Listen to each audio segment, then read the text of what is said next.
Today I'm going to show you how you can use this mysterious mode, the Mixolydian mode, and actually make it sound good. Not just some like weird modal sounding thing, but use it in actual songs. So let me start by just giving you the lowdown on the Mixolydian scale.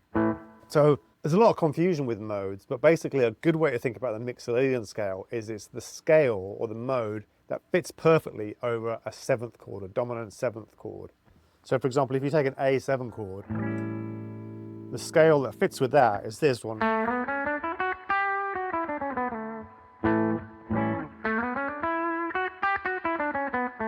So you can see how that really fits perfectly over that chord. Now because of that, it's actually a perfect scale for blues and rock music. So like anything that's complicated, you can make it easier by breaking it down. So if you take an octave and you break it into two chunks, you've got two sets of 4 notes, right? If you go from root to octave.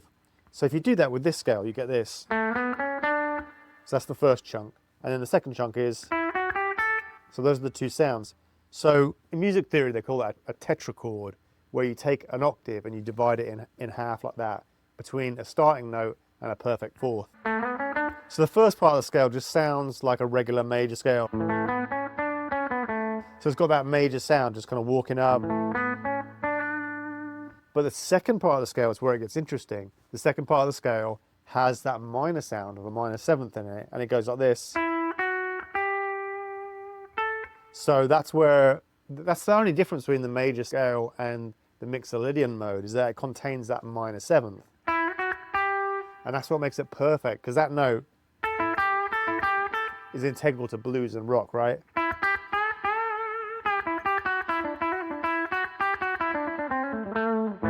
All right, so there's your 2 sections of the scale. So you've got the first part, and then next part. So what we're going to do to make it more interesting, we're going to learn that scale on 2 different strings. It's really easy once you figure this out. So basically the pattern goes like this. I'm going to play these double stop little dyads here. And then, so that's the pattern that we're going to be using to play all kinds of cool licks and stuff like that. I mean, it's basically like Brown Eyed Girl, right? If I jump down to the key of G.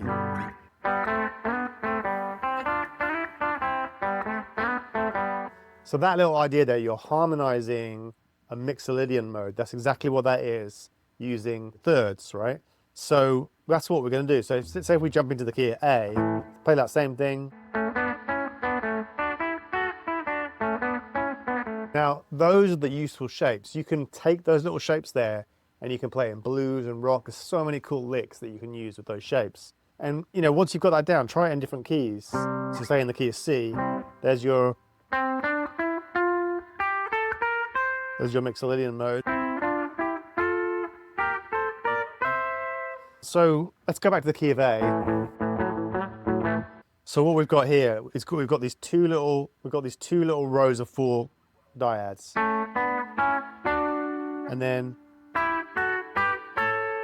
when you're playing these dyads, you can either play where the notes are on the same fret, or you can play where the notes are 1 fret apart, which I'm going to call close, or 2 frets apart, which I'm going to call wide. So basically the intervals would be either just a flat finger like this, same fret, or close, or wide. Those are the 3 shapes you've got to learn, right? So on the G and B strings, the first set of 4 dyads is going to be same, close, close, same, like that. Or you could also think of it as major, minor, minor, major, right? Harmonizing the major scale. And then the second set of dyads is going to be wide, wide, close, close. Or you could also think of that as minor, minor, major, major. So you string that all together and you've got a harmonized Mixolydian mode.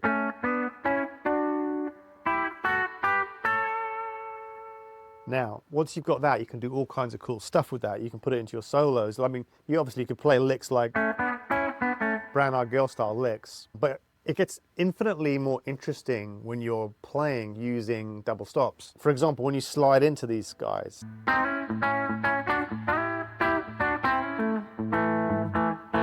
And you can move that idea around.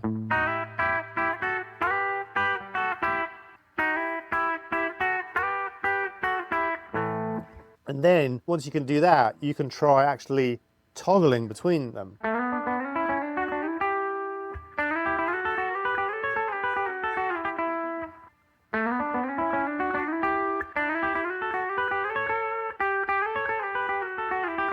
You know, playing kind of Tex-Mex or kind of Chuck Berry style licks like that. Chuck Berry used to do those kind of moves a lot.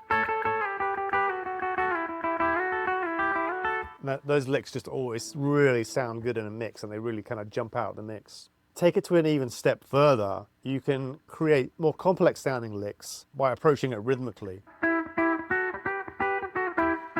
So what I'm going to do here, and this is kind of a country lick idea where you're using country double stops, where I'm going to make the notes short and snappy, and then I'm going to insert a muted note in between each double stop. You can do it with pick or fingers. I'm doing it here with my fingers, and then I'm doing a muted click with the pick here.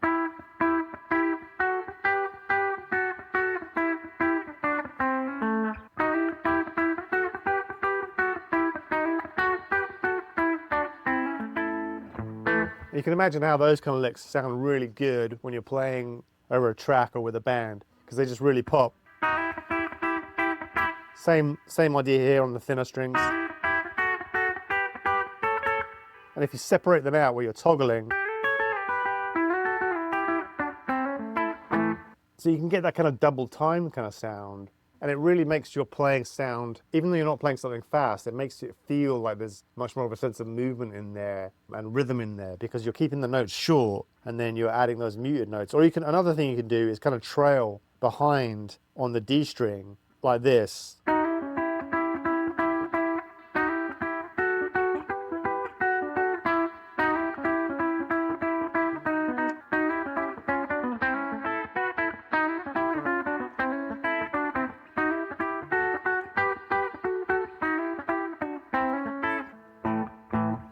So once you've kind of got those little shapes down, and then this one,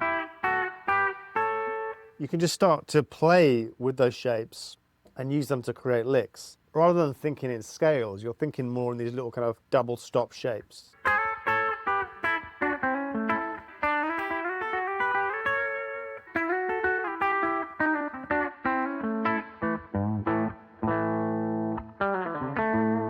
All right, so I hope you find that helpful. It's a really, really fun technique. It sounds great for country playing. Also works great in blues and rock, all that kind of stuff. I'd love to hear from you in the comments. And if you want to check out our music on Everglades Rhythm, I'll drop a link to our Spotify channel. We've got a bunch of rock and roll, Chuck Berry rock and roll, boogie woogie stuff, surf stuff, The Ventures, The Shadows, Buddy Holly, all kinds of different stuff. And it's all instrumental, rock and roll, piano, guitar. And we just released a new album called Evangeline, and it's kind of like a swamp rock, swamp boogie rock and roll record. It's really fun. So thanks for all of you guys who have listened to that, and I hope you have fun with this little technique. And remember, turn it up.